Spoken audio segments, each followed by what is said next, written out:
As your legs push forward and break free from the firm shell, you emerge from an egg. Around you, hundreds of siblings are crawling over one another and pushing their way out. There are still those trapped jerking as they try to escape. You do not pause to assist them. That is their issue. These eggs were laid months ago by your mother. She forced them onto a garden fence at random. She did not even have a motive for picking it. The surface was merely arbitrary. You will never see her, unfortunately. This is because she was exhausted from mating and then exhausted from laying the eggs. She was already dead when the cold hit. The frost buried her, wiped her out, and ensured that nothing remained. The egg, however, lived. You are out now that the air is warm once more. The world is already in motion when you regain consciousness. Siblings run around in opposite directions, crawling over one another. Some people move quickly and are already attempting to flee. Others twitch while sitting motionless, as if they have not decided what to do yet. Then your intuition takes over. You simply bite down without giving it any thought. In front of you, the sibling hardly responds. It is weaker than you and smaller. It pauses for a moment, its legs stumbling under it as though it is unsure of its direction. Perhaps it never had a chance to comprehend what was going on, or perhaps it doesn't. Its mandibles open slightly as if it were about to do something as it turns slightly in your direction. It makes no difference if you run, fight, or seek assistance. For that, it is too late. You bite more forcefully this time. Although it kicks its legs, it lacks strength. It begins to twist, as though that would change anything. The surface of the fragile exoskeleton is broken by your mandibles. Its body begins to shake, then slows down and stops altogether. You continue to eat without hesitation, pulling away the mushy bits and swallowing. It makes no difference whether the body beneath you becomes still. It is just food now, not a sibling. As if they were fighting over scraps, you look up and find that others are doing the same thing, devouring everyone else in their vicinity. They are far more self-assured and speedier. You continue to eat because you do not intend to fall behind. After a while, you leave your birthplace behind and move away from your siblings, who continue to destroy each other. While some will grow and thrive, others won't. You do not look back either way. Legs clutching the surface, you scale a plant stalk that wobbles a little under your weight. There are many things in the world that you do not yet fully comprehend, but something is moving around here. You know what you need to do, but you do not yet know what it is. But prey is not pursued by you. You do not hunt that way. You just wait. In front of you, a little aphid drags itself across a leaf. It is ignorant of you and moves slowly. Even if you were to kill it, the effort would hardly be worthwhile. Simply said, it is too little. Then, like a slight vibration, something changes in the atmosphere. The fly lands just in front of you. As though it has time to waste, it is massaging its front legs together. It is unaware of your presence. It simply made a mistake and is unaware of it. You remain motionless as you wait and watch every move it makes. Then you hit at last in a moment. Before the fly can respond, your front legs snap forward and clamp down. It begins to quiver, kicking its legs and buzzing its wings in an attempt to escape. But it is irrelevant. Your hold is too tight. The fly is just what you need, warm and fresh. When you are finished, all that is left is the empty spot where it was. Waiting for the next one, you wipe your front legs against the leaf and remain motionless once more. The more food you consume, the more powerful you become. Your legs move more quickly. Your strikes are more forceful as your grasp gets tighter. You are not alone in your growth, though. A number of your siblings have grown significantly larger than you. One is in front of you. It is different from the feeble ones you have previously consumed. It moves deliberately, as if it is aware that nothing can stop it. It is coming directly at you now. There is no way to back off, no time. It notices you as soon as you do. It leaps forward without hesitation as its mandibles spread wide and its front legs snap open. Legs fumbling, you barely sidestep as it slams past you. However, it continues. It rotates quickly. Faster than you anticipate and makes another lunge. You cannot evade this time. You are pushed backward by the force of its front legs. Its weight pulls down, causing your feet to glide across the surface, its jaws snatching near your head. It is over if it bites first. You react instead of thinking. You push back as hard as you can and your front legs leap forward, clamping onto its body. It tries to fend you off with a violent twist, but you hold on. Its mandibles snap and its legs kick as it tries to get to you. It is more powerful and larger. However, that slows it down as well. You twist, making it momentarily unbalanced. And you only need that. You hit. Your mandibles tear through the fragile exoskeleton with their deep bites. Your grasp is too tight, even though your opponent tries to break free with wild kicks. It moves slowly before coming to a halt. You remain motionless, hoping it will move again, but it doesn't. As you breathe, you can feel the sting where it hit you and the pain in your legs. You triumphed, but it was a narrow victory. There is just one more thing to do now: consume its corpse. Even though you eat as much as you can, it is insufficient. Whatever you take in, something does not feel right. Your skin seems to be getting thinner around you, and your body feels constricted. Hunger is not the cause. It is terrible. The pressure increases and the sensation intensifies. Then it becomes intolerable. You halt your motion. You have no other option. Your legs lock into position, clinging to the ground. The internal strain increases further, pushing your body over its breaking point.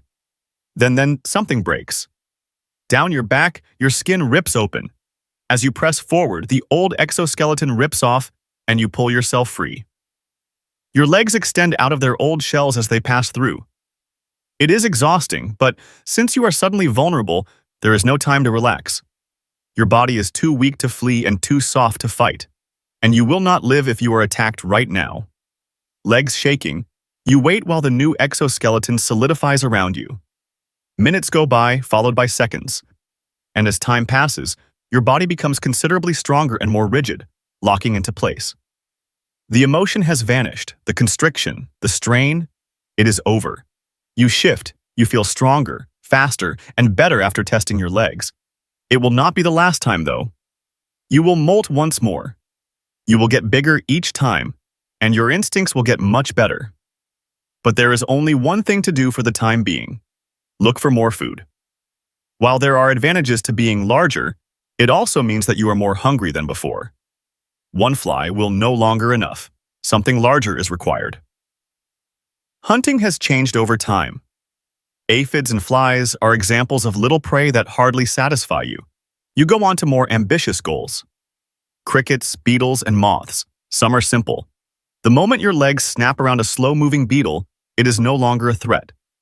When a negligent moth lands too close, it ends before it even realizes what has happened. You have to earn it from others. A cricket tries to leap away when it suddenly spots you. You leap forward in response, capturing it in midair before it can get away. Any last resistance is crushed as you bite into its body. Then you notice another item, a spider, a decent size. It is large enough to make the effort worthwhile.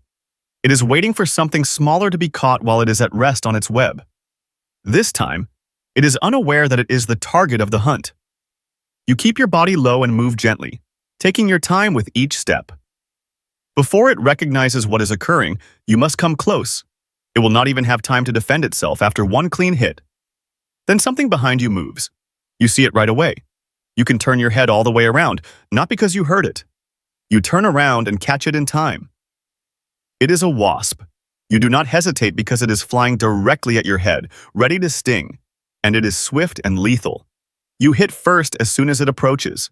You catch it in midair when your front legs leap forward. In a single clean motion, your mandibles cut the head before it can even react, slicing through its neck. Before dropping, the body jerks, its wings continuing to flutter for a brief while. You never even pause to consume it. You remain where you are, not realizing that anything has happened, and turn back to face the spider. It is still waiting for an object to fall into its web. It is unaware that it is already confined. You walk with caution and small steps.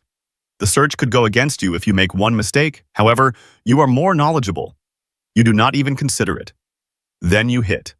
Before it can respond, your front legs leap forward and lock around its torso. It struggles to break free, but your hold is strong. It is short-lived.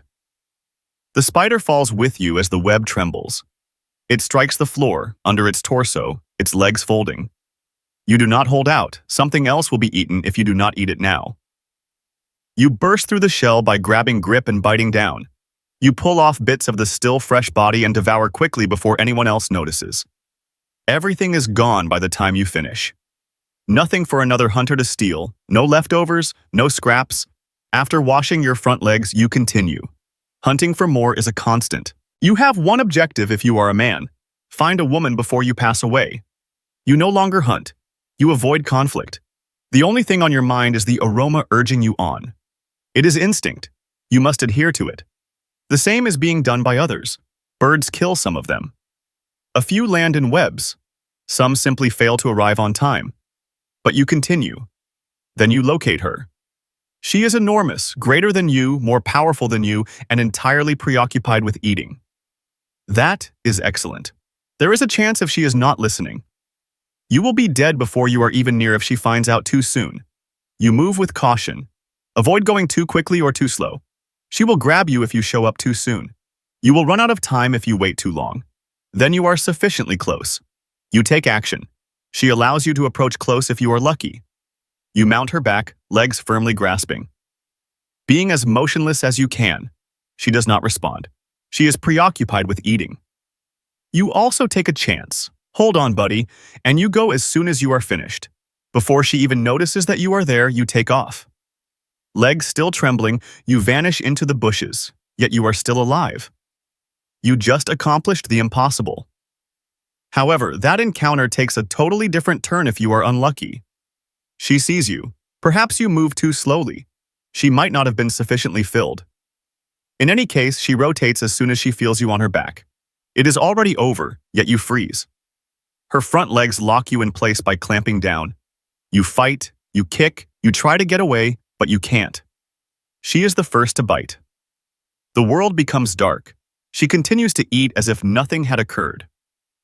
You did your job at least, but if you delay, neither choice is available to you. You search for the ideal moment for too long, but it never comes. Another guy does not think twice. While you are still observing from a distance, he moves first, arrives before you, and mates. She is already filled by the time you get up the confidence. She is no longer in need of you. Your opportunity was lost. You do not get another one if you hesitate. In any case, this is the end of your story. If you are a female, however, you live longer. You eat as much as you can, and often as you can. Every meal counts. Every hunt matters. And you are not just feeding yourself anymore. One day, your instinct tells you that it is time, and you find a branch, a rock, a fence post, or something sturdy and safe. You press your body against it, and the eggs come. It is a soft mass, thick and sticky, hardening as the air touches it. Your job is done. You continue to eat, but it is different. The air is colder now, prey is harder to find. Your movements slow down, but you do not know why. Then one day you stop. Winter arrives and you do not survive, but the eggs do. They will remain hidden, locked away in the hardened shell, waiting for the warmth to return, and when it does, they will hatch and the cycle repeats.